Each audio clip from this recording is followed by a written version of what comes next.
Le problème, c'est que Boumediene néglige les côtés culturels. Il néglige totalement la culture. Il n'a plus peur des intellectuels, mais il pense les avoir Peut-être attaqués. qu'il aura ouvert l'espace de la lutte idéologique d'une sorte de guerre fratricide à l'intérieur d'un semblant de lutte idéologique marxisant, islamisant, arabisant, francophone, francisant, etc., etc. Parce qu'à l'époque, il y avait un semblant de lutte idéologique, il y avait un semblant de guerre à l'intérieur de l'université, etc. Et c'était en fin de compte une sorte de manipulation du pouvoir central. Alors, c'est une manipulation du pouvoir central qu'il faut étudier aussi avec beaucoup d'esprit de finesse et de géométrie, dans le sens suivant. La formation de la crise idéologique dans les institutions éducatives, elle naît de cette période-là. Elle naît de cette période quand, par exemple, apparaissent les premiers noyaux de tendances intégristes à l'université, autour de la mosquée de l'université, avec des gens comme Rachid Ben Issa, etc., entre autres. Ça date des années 60 déjà. Ça date des années 60, mais c'était timide. C'était timide, parce qu'il y avait ça à côté, mais il y avait aussi le mouvement des démocrates. Donc il y avait une apparence de diversité. Mais là où ça va devenir quelque chose de stratégique et d'utilisable dans une stratégie politique, c'est que, en même temps qu'il touche au problème du foncier, Boumediene essaye d'opérer une fracture dans le camp idéologique, non pas des francophones, mais des arabisants. C'est-à-dire des arabophones, on va dire, enfin des arabisants, des gens qui utilisent la langue arabe. Ils sont tous arabophones, à quelques exceptions près de gens de la campagne kabyle ou chami qui ne parlent que le chami. Donc, il va créer une sorte de rupture là-dedans. Ça consiste en quoi? Ça consiste à essayer de discerner quels étaient dans les milieux arabisants, des gens qui utilisent la culture et la langue arabe, quels étaient ceux qui étaient prêts à se raccrocher à un État qu'ils dénonçaient dans les années précédentes comme étant un État pro-français. Histoire de France. Et les autres, il essayait plus ou moins de voir comment les mettre en synergie sur le plan culturel avec le ministère de la Culture. Il avait une stratégie très établie. Les gens qu'il voulait récupérer, il voulait les récupérer par le biais du ministère de la Culture, mais essentiellement à travers les grandes entreprises du livre. La SNED et Atexa. Il leur ouvrait la possibilité, et ça je crois qu'il a été intelligent, il leur ouvrait la possibilité donc d'émerger dans la société en tant que producteur d'idées, en tant que producteur d'imaginaire. Ça apparaissait comme étant une promotion de la langue arabe. Et c'est de cette période précisément que va naître la littérature algérienne d'expression arabe, surtout romanesque. Je ne parle pas de la poésie parce que ça c'est... Mais la littérature romanesque, c'est-à-dire cette littérature qui exprime l'imaginaire et qui a une charge épique très importante, puisqu'elle donne une représentation de la société. Or, tous les premiers romans qui apparaissent lui donnent raison. Ils lui donnent raison ou bien montrent que sa stratégie a été payante. Tous les premiers écrivains s'inscrivent dans la logique de la révolution agraire. Tous, sans exception. Avec le seul qui avait plus ou moins une position très mitigée, très prudente, c'est Abdelhamid Ben Abdullah. Lui, il était prudent. Mais il y a d'autres, ils ont foncé dans la révolution agraire, bon, je ne donnerai pas de nom, mais tout le monde savent de qui il s'agit. Donc, qui ont fait une trajectoire d'auteurs plus ou moins reconnus, portés à bout de bras par les institutions, et publiant, ayant la possibilité de publier, et dans le même temps, ce qui apparaissait, et je ne crois pas que ce soit une directive de Boumediene, je le redis encore, parce qu'on lui prête beaucoup et on lui met beaucoup sur le dos. Ce qui apparaissait, c'est que la SNED, qui dépendait du ministère de la Culture, lequel ministère de la Culture était entre les mains des gens proches de l'association des ulama, faisait de la promotion de la langue arabe et de l'expression en langue arabe, et retenait le plus possible la production en langue française. C'est comme ça qu'est apparu ce conflit. Parce qu'on disait, tiens, on limite de plus en plus et on censure de plus en plus les écrivains francophones et on encourage les écrivains arabophones. C'est comme ça qu'on a créé un syndrome d'opposition entre des gens qui sont censés exprimer l'imaginaire et exprimer plus ou moins le monde des idées. C'est-à-dire en un mot, il a fait entre guillemets, d'une soi-disant révolution culturelle, il l'a mise au service d'une révolution agraire, oui, dans une stratégie économique pour la récupération de la manne ouvrière travaillant dans l'agriculture pour remplacer le colonna, oui, ça d'un côté.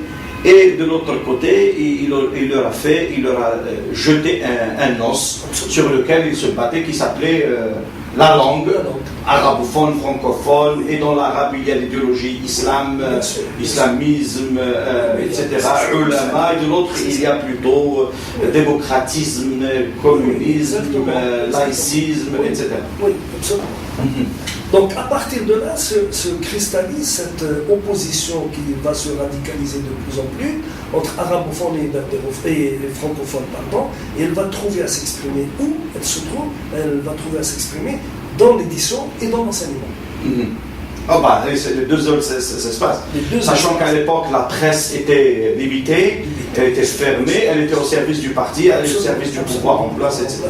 Il y avait d'autres journaux que Nasr en arabe. Exactement. À partir de, je crois, de 75, il y avait la version la version arabophone de Nasr dans le Constantinois. Il y avait le Moujahid, Sha'b, donc il n'y avait pas d'autres journaux. Il n'y avait pas beaucoup de journaux à fêter à l'époque. Il n'y avait que les journaux du pouvoir officiel, c'est-à-dire les journaux porte-parole du pouvoir. On a vu plus tard, en 89, la naissance d'autres journaux arabophones et francophones, en l'occurrence El Massa et Horizon. Donc, et ça a duré jusqu'à la fin du régime Boumediene. Ça a duré pratiquement jusqu'à la fin du régime de Boumediene, qui va connaître deux graves crises assez importantes. La crise de 75, avec l'affaire du Sahara occidental. Et la crise de la succession avec la mort de Boumediene en 98. En 78. 78. Donc, dans l'affaire de la crise du Sahara occidental, je crois que il y a en fait une opposition à Boumediene qui s'est constituée essentiellement autour du problème de la révolution agraire. Elle s'est constituée à l'intérieur du parti du FLN. Pourquoi à l'intérieur du parti du FLN? Parce que le parti du FLN, il a une vocation d'encadrement, il a une vocation de contrôle de la population, contrôle politique évidemment, mais il est supposé produire de l'idéologie. Or, quand il est supposé de produire de l'idéologie, il faut qu'il produise de l'idéologie qui convienne au projet de l'État. Or, le projet de l'État étant dans le domaine agricole en particulier, parce que le projet industriel, à l'époque, c'était la continuation de la militarisation de l'économie et de l'industrie en particulier, avec la DNC ANP. Si les gens se souviennent, c'est la période vraiment euphorique du développement du capitalisme militaro-industriel. Dans la question de la révolution agraire, la question de la révolution agraire est très importante, parce que le sabotage de l'objectif révolution agraire sortait du parti du FLN. C'est le parti du FLN lui-même qui rechignait à produire une contre-idéologie. Qui rechignait à produire une idéologie favorable à la révolution agraire. Favorable à la révolution agraire. Il y avait à ce moment-là un fractionnement à l'intérieur du FLN. Ce fractionnement va s'opérer de la manière suivante. C'est le clivage gauche du FLN contre les conservateurs. C'est-à-dire la droite. C'est-à-dire, d'une manière générale, la droite, et on peut dire qu'il y avait des tendances extrêmes qui allaient vers une sorte d'islamisme radical à l'intérieur du FLN. Parce qu'il faut dire qu'à l'époque, il n'y avait que le FLN comme cadre idéologique. Donc nous avions d'un côté une gauche FLN qui s'est sentie boostée, portée un peu par le projet de l'État. Et elle va adhérer totalement au projet de l'État. Je pense à des personnes, pour donner des noms comme ça, Salah Louanchi, Reza Malek, comme Mustafa Al-Ashraf, c'était des gens qui étaient plus ou moins intéressés par cette perspective de mobilisation du milieu paysan. Parce qu'ils mais il y avait entre nous, indépendamment de l'idéologisation avec l'utilisation d'un certain nombre de concepts, de mots, de littérature qui étaient complètement étrangères à la société paysanne. Il y avait également de la plaisanterie lorsqu'on observe comme ça les choses avec un peu de distanciation. Mettre au service d'un projet, d'une révolution agraire, une communauté estudiantine à l'ère des années 70, à l'époque des années 70, où il y avait une révolution sexuelle, il y avait une révolution culturelle, etc. Les mobiliser, les envoyer dans les campagnes, etc., avec la jupe, la mini-jupe, avec les trucs, avec les coupes hippies des années 70, etc., cheveux longs, et s'adresser à une population dont le fan éléphant, etc., et les envoyer convaincre les paysans pour pouvoir faire dans la révolution socialiste, la révolution. Mais la société, à mon avis, c'était de la plaisanterie pour eux. Il y avait une rupture totale sur le plan de la symbolique et même de l'action. Oui, bien sûr. Sans compter que les Kasbah du FLN sur le terrain faisaient le contre-travail. Ils envoyaient bien les gens de la ville qui allaient. Ah, bien sûr. Il y avait en fait, c'est-à-dire que cette stratégie du pouvoir en place, en fait, elle a comment dirais-je, elle a démultiplié les sociétés au sein de la société. Il y avait plusieurs Algéries. Oui, bien sûr. Il y avait plusieurs Algéries qui n'étaient pas contentes de cette réalité de l'exercice du pouvoir. Le gros problème, c'est la révélation de la première grande fracture de l'Algérie économique. L'Algérie industrielle qui était en train de monopoliser tous les investissements. Et de bouffer l'argent de l'État, et de la rente. Bien sûr. Et c'était une Algérie qui était extravertie, qui avait beaucoup de rapports avec les multinationales dont elle dépendait pour la formation, l'encadrement, le transfert technologique, etc. Et tu avais l'Algérie populaire qui était concernée essentiellement par la révolution agraire. Et l'Algérie vivrière, parce que c'est celle-là qui fait vivre. Et le résultat, c'est l'effondrement de l'agriculture, le massacre de la paysannerie, le massacre de la paysannerie, le massacre de la ruralité, le développement de l'exode rural, parce que les gens n'arrivaient plus à survivre. On a cassé la ruralité. La politique de la révolution agraire, je ne sais pas si elle a été pensée de manière machiavélique par les gens qui l'ont faite, mais elle a totalement servi les milieux conservateurs.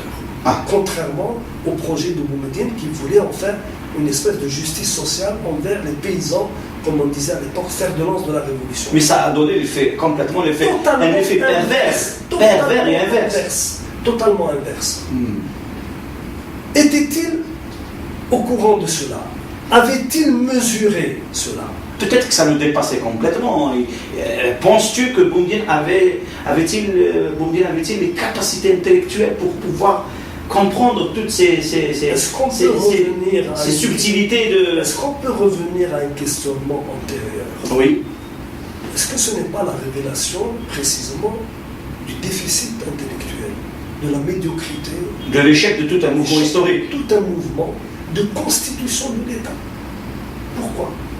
Parce qu'on n'a pas assis l'État algérien en 1962 sur des bases solides. Une constitution. C'était une improvisation. Bien sûr, c'était du bricolage. C'était une prise de pouvoir, point barre. Le reste, on laissait venir. Nous sommes l'État. Nous sommes l'État. Nous sommes la République. Absolument. Nous sommes l'économie. On décide. Il y a un bonhomme qui est venu un jour, il a dit aux Algériens, vous êtes des Arabes, vous êtes des Arabes, vous êtes des Arabes. Vous ne pouvez pas être autre. L'autre, il leur a dit, vous êtes des socialistes. L'autre, il leur a dit, vous êtes des socialistes, des socialistes, des socialistes, et ainsi de suite.